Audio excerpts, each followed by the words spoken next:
Hello and welcome to Gravitas. I'm Palki Sharma Upadhyay. Let's get started. Gravitas, co-presented by Skoda Superb, Best in Next Class. Co-powered by Star Health Insurance, the health insurance specialist.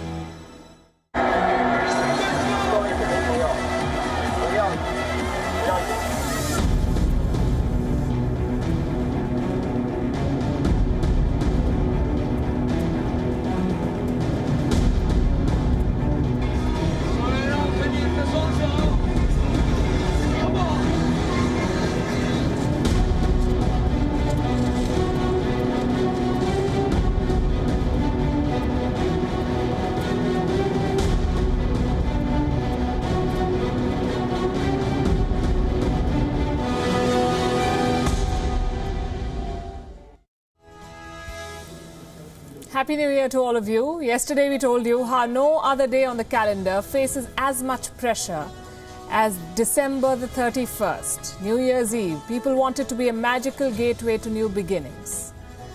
Well, we've crossed it today and entered a new year.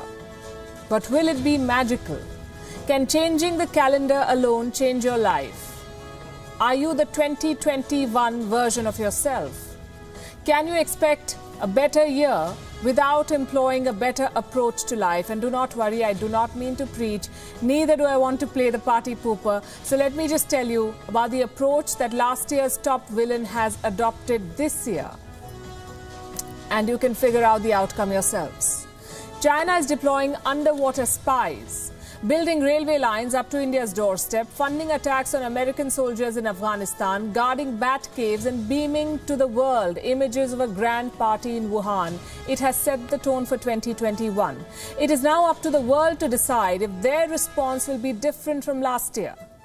Will world leaders play hapless bystanders, issuing anodyne statements, or will they join hands to actively counter the dragon? That is the question. This year's fate will depend on the answer, not the change calendar. We'll discuss this also on the show. When will India begin the vaccine rollout? What are the authorities waiting for? Another government meeting ended today. We'll tell you what they've decided. Starting today, India has also joined the United Nations Security Council as a non-permanent member. Delhi hopes that this is a step towards permanent membership. Topsy Turkey, that's what we're calling it, an apt description, we believe, of Turkey's economy. Foreign trade deficit has surged beyond $45 billion. We'll bring you all the details. And find yourself, they say. Everything else is on Google. Tough times make you philosophical, or do they? 2020's top Google searches show what the world was looking for. We begin, as always, with Gravitas Global Headlines. The New York Stock Exchange has started the process of delisting securities of 3 top Chinese telecom companies based on claims that they all have links to the Chinese military. China Mobile, China Telecom and China Unicom Hong Kong will see their shares suspended on the New York Stock Exchange next week. In her New Year address, the president of Taiwan, Tsai Ing-wen, offered another olive branch to Beijing, saying that Taiwan is ready to have meaningful talks with China as equals. The president called Chinese military activity near Taiwan a threat to peace and stability in the Indo-Pacific region. India has lodged strong protest via diplomatic channels over the destruction of a Hindu temple in Pakistan's Khyber Pakhtunkhwa province. Under pressure, the regional government in Pakistan has already ordered the reconstruction of the temple and arrested over 45 people in connection with the demolition. Almost 4.5 years after it voted to leave the European Union, Britain has finally ended its partnership with Europe, quitting the EU single market and customs union. UK Prime Minister Boris Johnson described it as an amazing moment for the country as the Big Ben in London marked Brexit at 11 p.m. UK time, 12 midnight in Europe.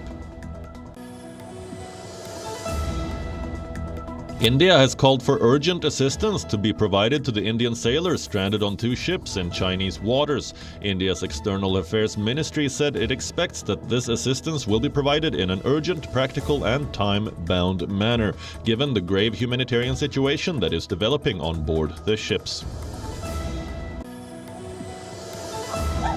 Australia has altered its national anthem in a bid to better recognize the country's indigenous people. Australia has struggled for decades to reconcile with Aborigines, who arrived on the continent some 50,000 years before the British colonists. US President Donald Trump has extended immigration bans till March 31st that block many green card applicants and temporary foreign workers from entering the country. Trump has called the measures necessary to protect US workers amid the economic fallout of the pandemic.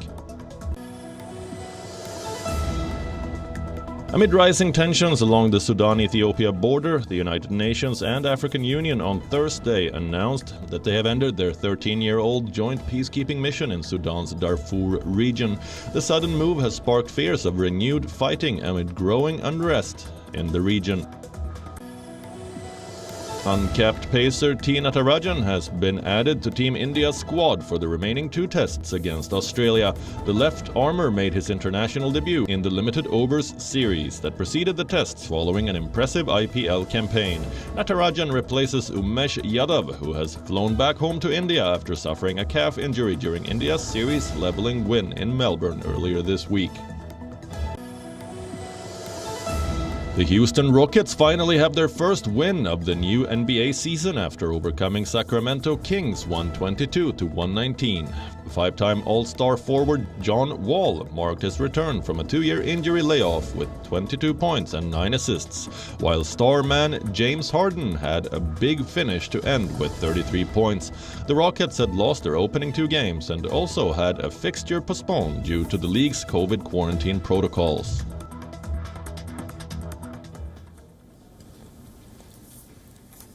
It is the 1st of January, 2021, the start of a new year, a new beginning, a new chance at life.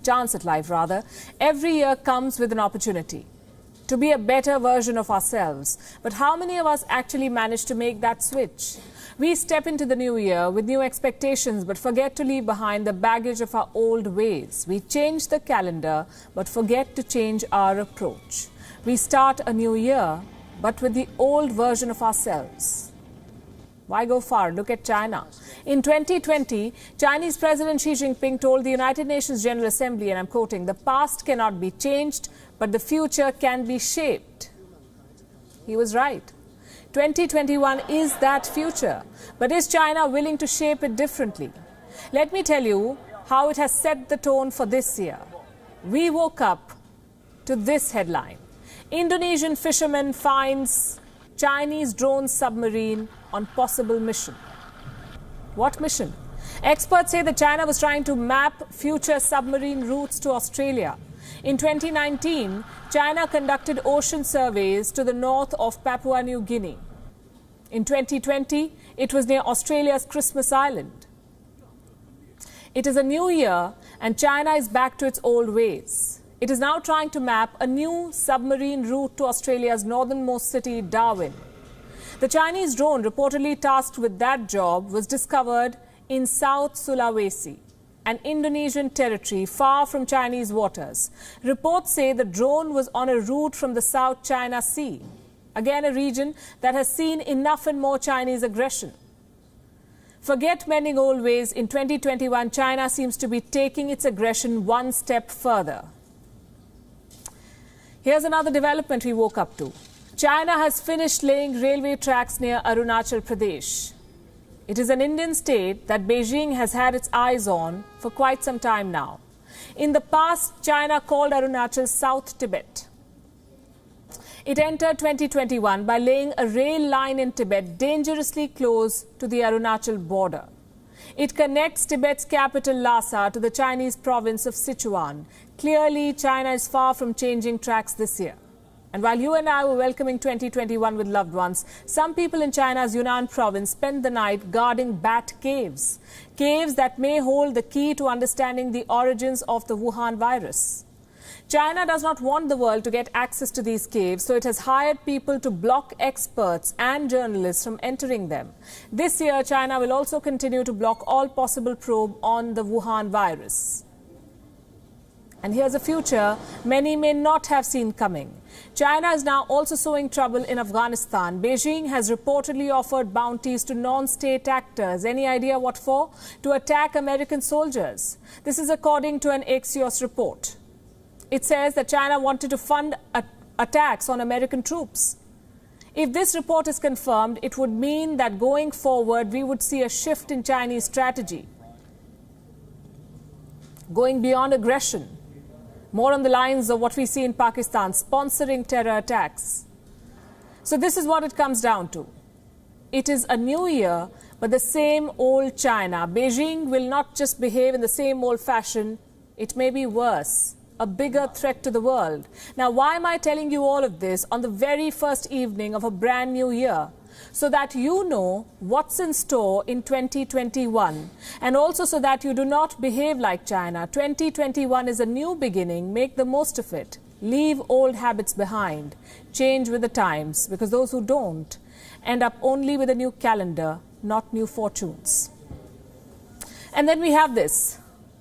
Wuhan, the grand party in Wuhan that the whole world is talking about. The world is yet to shake off the virus. Lockdowns and flight bans are back.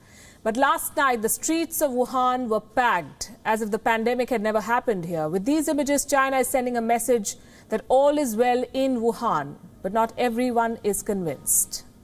Here's the story of Wuhan. On the 31st of December, when most of the world stayed indoors, the people of Wuhan were out on the streets. Thousands stepped out to celebrate the new year without social distancing or restrictions. Has the original epicenter of the virus forgotten about the pandemic? It hasn't. Like a lot of things in China, this too is propaganda.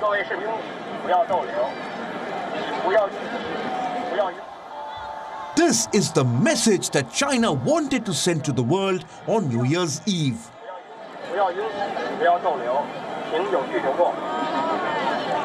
In Beijing, Xi Jinping declared that China has defeated the virus. In Wuhan, the Chinese showed it.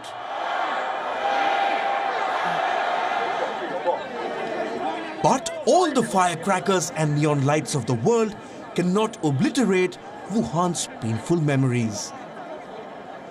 Away from the propaganda police, the people of Wuhan remain scarred by the horror, holding on to their masks as they fail to shake off their fears. I hope that the epidemic can be controlled as soon as possible and everyone can return to their normal life. I hope that the pandemic can go away soon so that everyone can return to living their lives normally again. Then we wouldn't need to worry each day like this and wouldn't need to wear a mask and things like that. Those who lost their loved ones are demanding answers. Like Zhang Hai, a local who lost his father to the virus. Zhang believes his father's life could have been saved had authorities told them in time that the virus was contagious. Speaking to an international news outlet, Zhang said he won't rest until Wuhan officials are held accountable. He, along with many locals, tried to sue the government in Wuhan. The attempt hasn't met with much success. The government is rewriting the Wuhan story, and the narrative of the victims has no place in it. An exhibition in Wuhan celebrates the contribution of frontline workers. At the entrance, there's a timeline on display. It describes Xi Jinping's actions and decisions during the pandemic. It doesn't say that he was missing in action for weeks in January. It doesn't even mention the Hunan seafood market, where the first cluster of cases were found. It has no word on the public outcry that followed, or reports that local-level officials hid crucial details in the early days.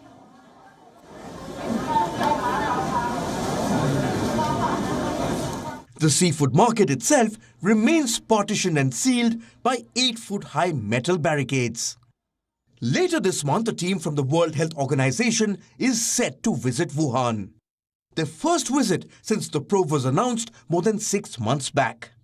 A probe into the origins of the Wuhan virus. A probe that is already a lost cause. The team of international experts will not conduct an investigation of their own. Instead, they will augment the studies carried out by China. What kind of a probe is it that builds on the case of the accused?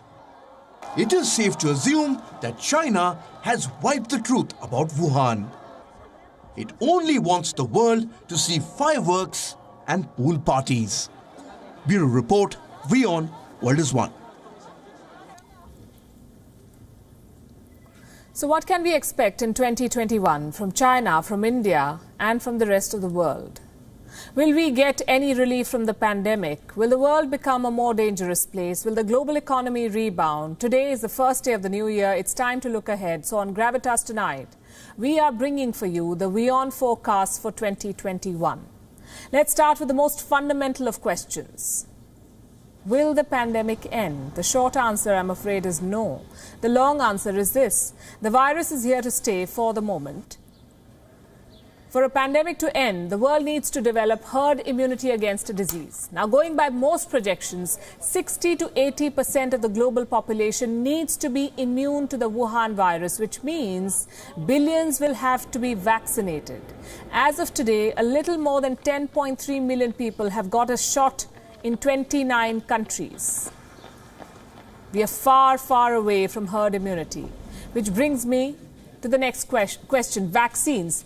Will we have vaccines? The answer is yes, we already do. Some of us do. Will we have a shot for everyone? The answer is no. Rich countries have most of the available shots. They have booked 51% of the global supplies, more than half of the global supplies. Poor countries do not have the shots they need. Two numbers that you should consider here. 15 billion doses. That's what we need to inoculate the entire planet, 15 billion. COVAX is the global initiative to ensure that vaccines reach everyone. And COVAX is not even close. So far, they have agreements to secure around 2 billion doses. They need 15. According to one report, low-income countries might have to wait until 2023, even 2024, for vaccination. What about the global economy? Will we see a rebound? Yes, but the recovery is expected to be partial.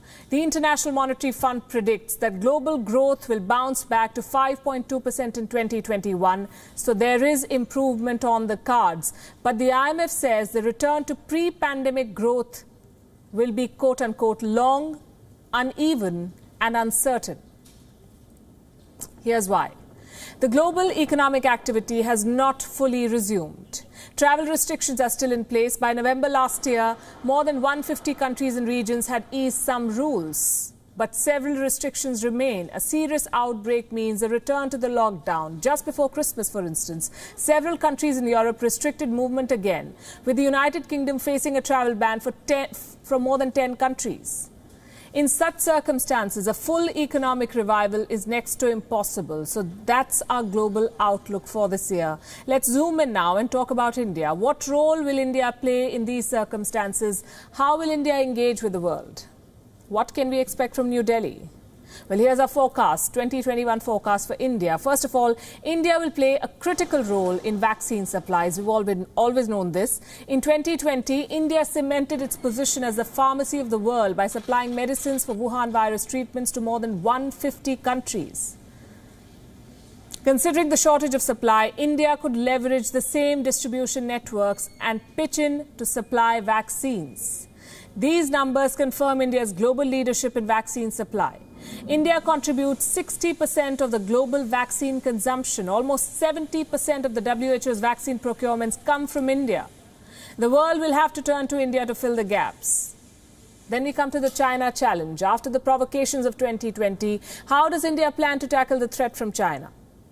Well, last year has taught us that India's response cannot be one-dimensional. India will have to tackle China and the threat from China on three levels: defense, economy and diplomacy. On the military front, India has managed to force a status quo on the border by capturing key heights.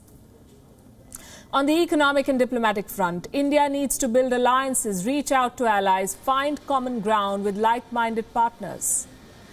In 2021, we'll witness the rise of a new force to tackle China, the D10. What is the D10? It is an emerging alliance of democracies, one that India is likely to join. The D10 includes the G7 countries plus India, Australia and South Korea.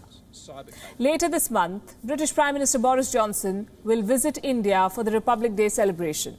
Now, he is bullish on the D10. The United Kingdom is hosting the G7 summit this year. Johnson wants to turn this into a D10 event. The British Prime Minister is expected to invite the Indian Prime Minister and leaders of Australia and South Korea. A new alliance to combat China is rising, and India is expected to play a key role at the D10 forum and take a tougher line against China. A lot, of course, will depend on how the border standoff shapes up. 2021 is expected to be an eventful year as the world begins to rebuild after the damage caused by the Wuhan virus. And you can bank on WION, of course, to cover every event that matters to India and the world. And as we rebuild, we must not forget that the virus has mutated. We've been telling you how the new strain is 70% more transmissible. It spreads that much faster. But here's something that most of us are not paying enough attention to. The mutated virus is targeting the young. London's Imperial College has done a study on how it is spreading. The findings reveal that most of the cases have been reported in people under 20 years of age. It's scarier, it's more transmissible, and it targets the young. The new strain of the Wuhan virus appears to affect a higher proportion of people under 20 years of age. The revelation has been made in a report by the London-based Imperial College. According to the report, the new strain, which first emerged in the UK, is making a significant shift towards the young.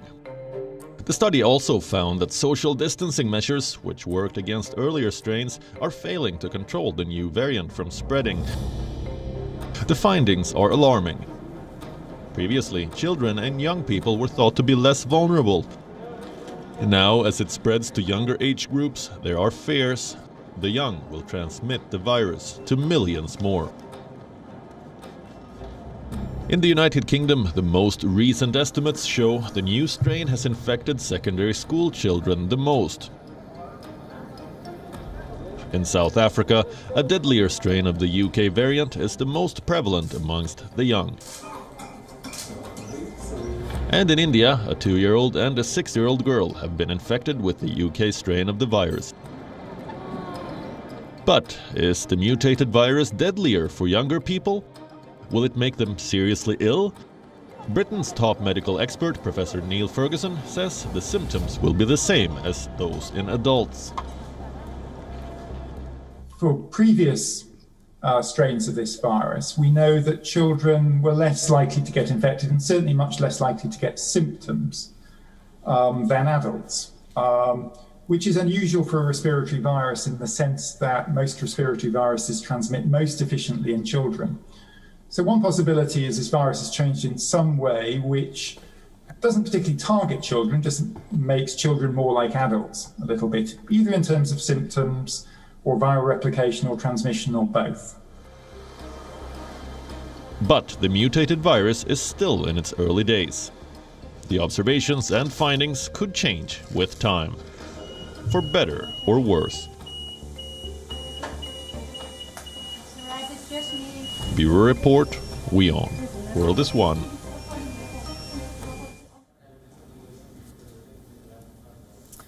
We do have some good news on the pandemic front. India is one step closer to rolling out a vaccine. It's only a matter of time now. Today, the government-appointed panel, the panel of experts on vaccines, met in New Delhi. Data on 2 candidates was presented to them: Covishield, better known as the Oxford vaccine, and Covaxin from Bharat Biotech. Now, the panel has approved one shot today out of the 2 that it considered. Covishield is the one that has been approved, or the Oxford vaccine. Now, what does this mean? It means that Covishield is now set to get the green light, the emergency use authorization in India. This is not the final approval. It is just a recommendation. It's been made to the Drugs Controller General of India, who is the Indian drug regulator. So the file has gone to them. The Oxford vaccine could be the first one to be approved in India. The decision could come in a matter of days. What about the Made in India vaccine, Covaxin? What is its status? Sources say that this could also be recommended, but it may take some more time. The nod from the expert panel to the Oxford shot is very significant. It now needs just one final clearance from the regulator, which means that India could kickstart its mass immunization program this month. Preparations are underway. A dry run for the vaccination drive is scheduled in all states tomorrow. The government of India has set an ambitious target for this. The plan is to vaccinate 30 crore people, 30, in 6 to 8 months. And the world will be watching India closely for two main reasons. One, India is the second worst affected country in the world. A vaccine rollout means a quicker end to the pandemic. And two, the cost. Everyone wants a cheap but effective vaccine. The developing world especially is pinning their hopes on India, because India has some promising candidates to offer, like the Oxford vaccine. India could be one of the largest producers of this shot, the Oxford shot, and that too at an affordable price. Reports say the Oxford vaccine will cost around $3 per dose. For perspective, let's compare it to the Pfizer shot, the first one to be approved by the West. The Pfizer shot has been priced around $20 per shot. The Serum Institute of India holds the license to produce the Oxford vaccine here. It has committed to producing 1 billion doses for low and middle income countries.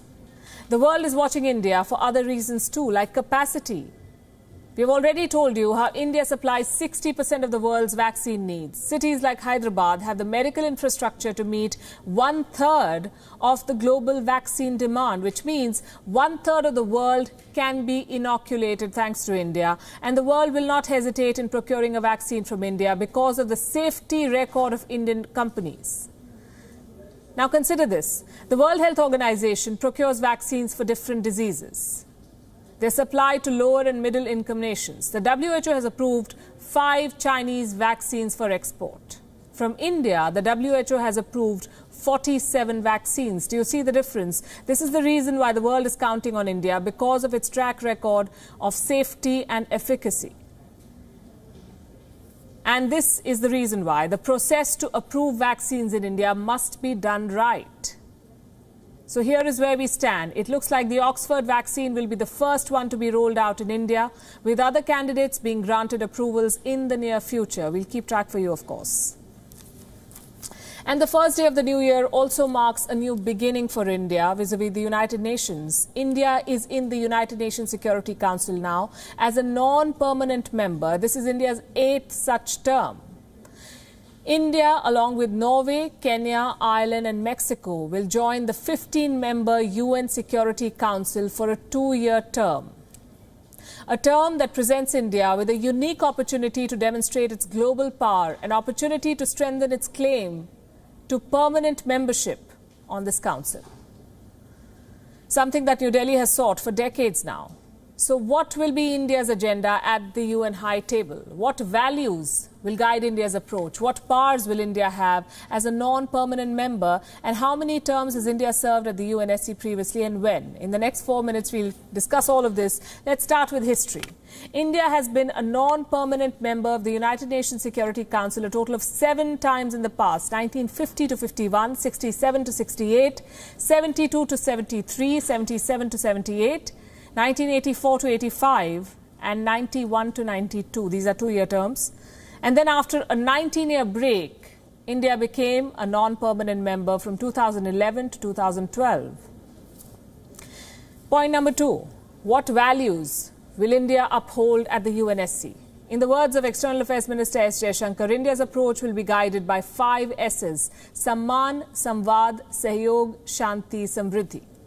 Meaning respect, dialogue, cooperation, peace and prosperity. With these values in mind, India promises to emerge as a mediating force as frictions rise between world powers. The key priorities will be counter-terrorism, maritime security, scientific research, technological development with a human touch, and maintaining international peace. Priorities that could pave the way for a permanent seat at the UNSC. Let's tell you how.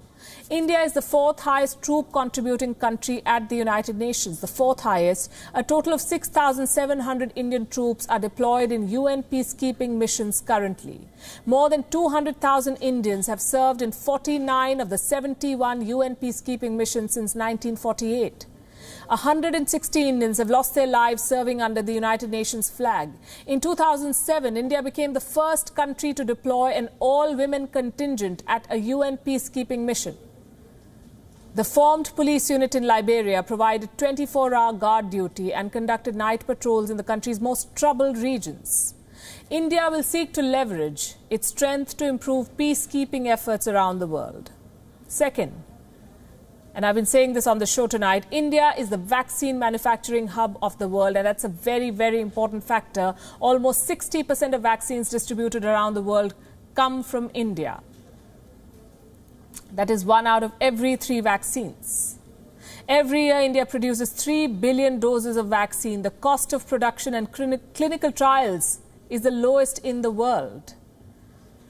So as the world's pharmacy, India would seek to reform the global institution to respond better to health crises in future. And the third reason, and this one's important, India's clear position on combating international terrorism. As a non-permanent member, India could push for an effective response to global terrorism, abuse of information technology by terrorists, disrupting their nexus with sponsors, stemming the flow of terror financing, and strengthening cooperation with other multilateral forums. Now, the common perception about non-permanent members at the UNSC is that they are powerless, unlike the permanent members who have the power of the veto and more diplomatic influence to achieve their interests. And all of this is true, but that does not mean that non-permanent members do not have a voice. They have what is called the collective veto. Let me explain how this works. For any United Nations Security Council resolution to pass, at least 7 non-permanent members should agree to it. Even if the permanent members have already said yes to a resolution, it needs the vote of at least 7 non-permanent members. This is what we mean by the collective veto. Plus, along with the permanent members, the non-permanent ones also assume monthly presidency of the Security Council. And as president, they can decide the topics of debate and issues they think are important to be discussed at the high table. So they can set the agenda. And lastly, non-permanent members also preside over several committees and working groups at the UNSC. Put these powers together, and there is enough room for India to lead from the front, not to mention a chance to strengthen its case to get permanent membership. The new year has not come with any ray of hope for Turkey's president, though. Recep Tayyip Erdogan, his troubles are only mounting, Turkey's foreign trade deficit being the latest. The country's trade gap has surged beyond $45 billion in 2020. The month of November saw a jump of 154% year on year. Our next report looks at the numbers in detail and tells you how Turkey's economy is set to suffer all the more because of its president's politics and policies. Turkey's economy has become a roast. Trade deficit has surged 154%. The trade gap looks something like this. For November 2019, Turkey's trade deficit was $1.99 billion. Same time next year, Turkey's trade deficit becomes $5.3 billion. We are not discounting the Wuhan virus pandemic. Still, how can the foreign trade imbalance surge so much? Experts blame credit explosion. Some say it's because interest rates were kept below the country's inflation. Then there are other factors like the gold rush. Turkey's consumers stocked up on the precious metal, courtesy a volatile lira and a high inflation. The rise in demand for gold led to an increase in gold imports. This is the net result. Turkey's imports rose 15.9% to $21.1 billion year on year in November. It was driven by $2.66 billion in precious metal purchases, including gold. Meanwhile, the lira lost 20% against the dollar in 2020 alone. Its value halved. The story so far, too, is just half. More blows await Turkey's economy, both from the European Union and the United States. The blows will come in the form of economic sanctions. Erdogan is running from pillar to post. He's installed a new central bank governor, a new finance minister, but none seems to have a magical wand. Experts say Turkey's $760 billion economy may just narrowly avoid a contraction. For citizens, borrowing costs have nearly doubled. Banks are now extending far less credit. There is debt, there is frustration, and there is a call for change. 2020 was a test of Erdogan's commitment to austerity and leadership. Guess what? He failed. Bureau Report, WION. World is one.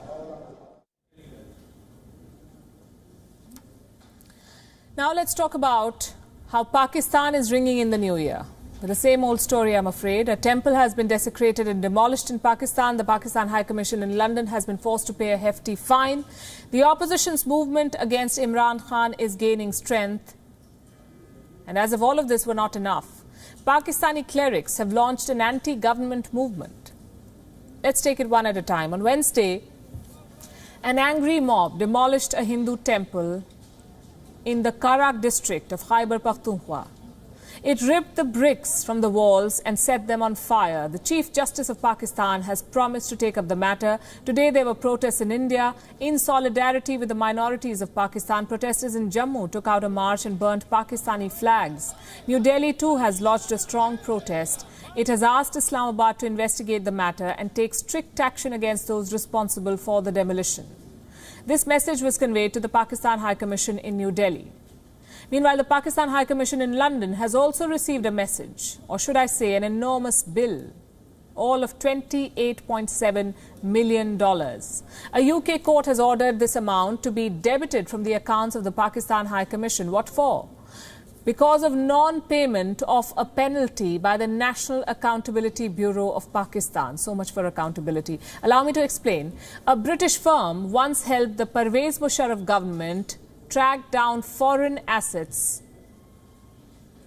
purchased through ill-gotten wealth. Now, the National Accountability Bureau of Pakistan, or NAB, was tasked to assist this firm. It ended up owing $22 million to the firm for its operations. The NAB did not pay this amount. Then in 2018, a British court set 31st December 2020 as the deadline for the payment. Pakistan failed to meet the deadline again. It has now been asked to pay the amount plus a fine of $6.7 million. A total of $28.7 million will be debited from the accounts of the Pakistan High Commission. That is, if they have that kind of money in their accounts. Meanwhile, back in Pakistan, the opposition has gone into a huddle to come up with a united stance. What you see on your screen are images of a meeting held by the Pakistan Democratic Movement, PDM. This was in Lahore. What was discussed in the meeting? The issue of mass resignations. All PDM legislators, all opposition legislators are planning to tender their resignation in the first week of next month, first week of February 2021. How will they benefit from this? Their resignations will paralyze the government, both at the centre and the provincial levels, and force the Imran Khan government to call early elections, or so they hope. PDM rallies have been attracting huge crowds despite hurdles by the Imran Khan government. They want to make the most of this rising anti-government sentiment through this pandemic. So do some influential Pakistani clerics, it seems, like Maulana Mufti Munibur Rahman. The man on your screen, he has announced a campaign against the FATF legislation passed by the Pakistan Parliament in August 2020, a legislation designed to hoodwink the FATF and remain on its grey list, not graduate to the blacklist. This legislation was aimed at freezing and seizing the assets of individuals and organizations or madrasas that are on the sanctions list of the United Nations. This law also requires all religious institutions to be registered with the government in Pakistan. Now this Maulana Mufti Munibur Rahman says the law is a conspiracy against Islamic institutions. He says it is a garb to impose religious restrictions which according to him are not acceptable in an Islamic republic like Pakistan. So we have religious intolerance, non-payment of dues, a united political opposition and angry clerics. It's a new year, but it's certainly not a Naya Pakistan.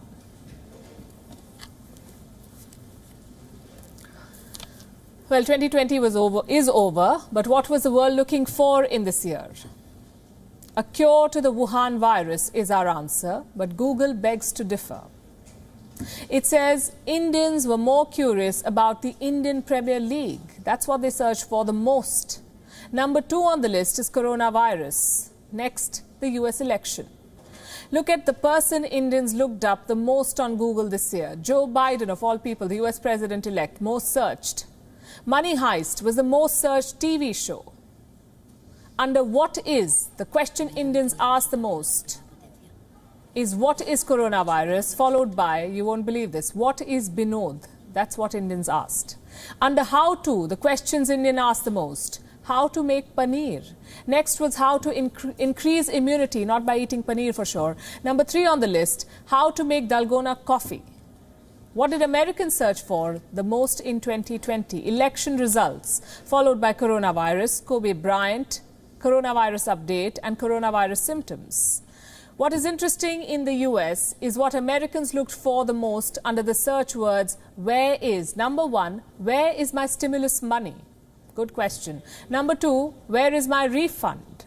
Maybe US President Donald Trump would like to answer those questions. Never mind. Let's take a look at the global overview. What the world looked for the most in 2020. Coronavirus, election results, Kobe Bryant, Zoom and IPL. The most searched person was Joe Biden. The most searched recipe, dalgona coffee. The most searched movie, Parasite. TV show, Tiger King. Most searched news, coronavirus. Well, did you just have a quick flashback of 2020? We sure did. Now, the virus has also dampened New Year celebrations around the world. But despite the restrictions, we managed to capture some of the best moments of festivities around the world. And here is how the world welcomed the year 2021.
today.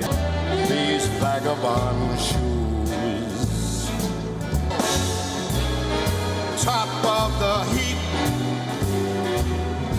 these little town blues. On the 3rd of January 2020, the United States conducted an operation that killed Iranian General Qasem Soleimani. 1 year later, his death continues to rock the entire region, and the repercussions can be felt as far away as Washington, D.C.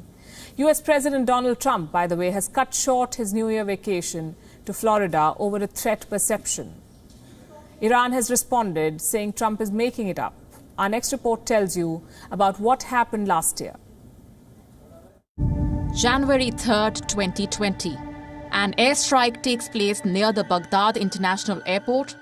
The attack, ordered by the United States, kills several Iranian and Iraqi military officials, including top military general Qasem Soleimani.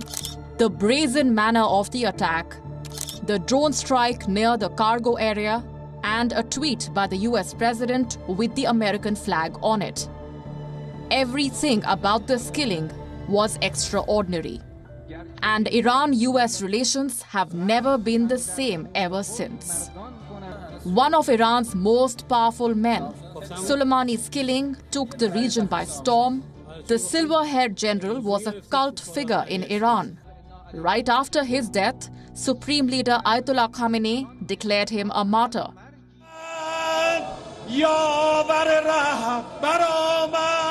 Millions took to the streets of the country, mourning their beloved leader.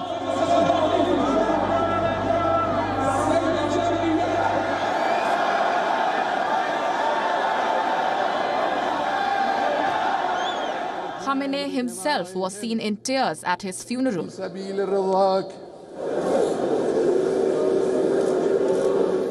And not just Iran.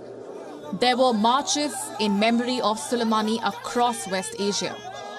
In neighboring Iraq, Syria, Lebanon, and Yemen.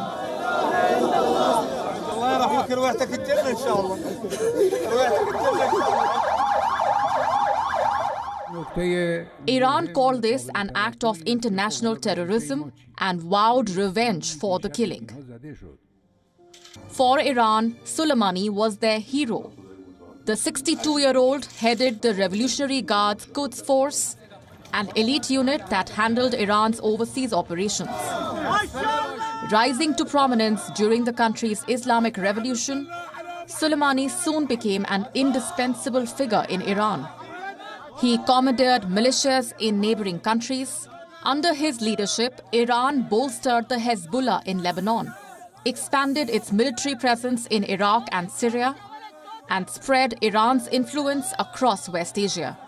This made Soleimani the second most powerful figure in Iran, only after Iran's supreme leader, Ayatollah Khamenei. Conflicts in the region gave him the opportunity to expand influence, and the top military commander did just that. He wielded several powerful militias and proxies, many of which have been designated as terrorist organizations. This is where the United States comes in.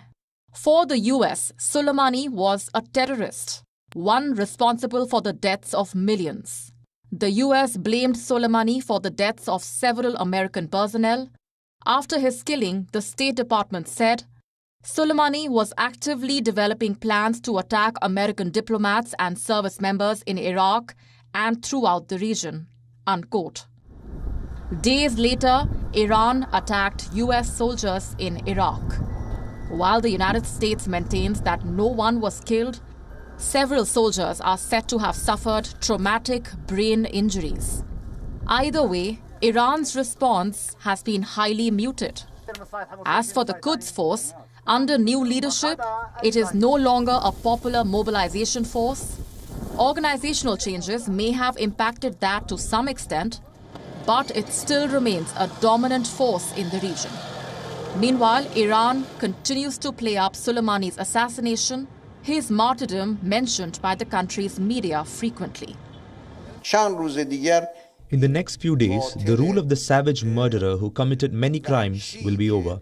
and his life and history will be left in the trash. And we are happy that the Trump's era is over before the anniversary of Soleimani's martyrdom.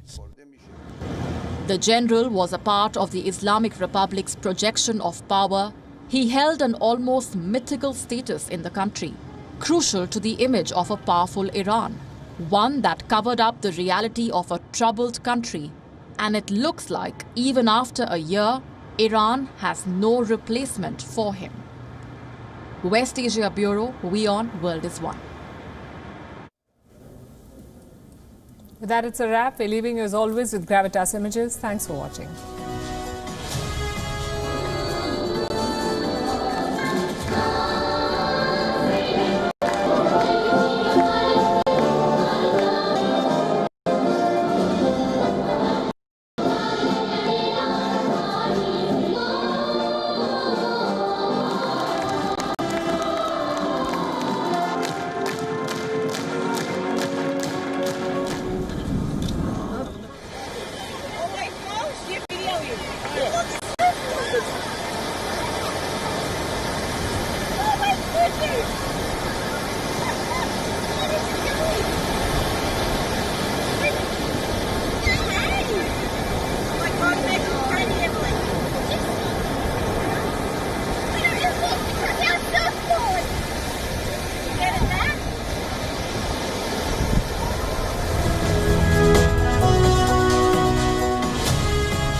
Gravitas, co-presented by Skoda Superb, best in next class. Co-powered by Star Health Insurance, the health insurance specialist.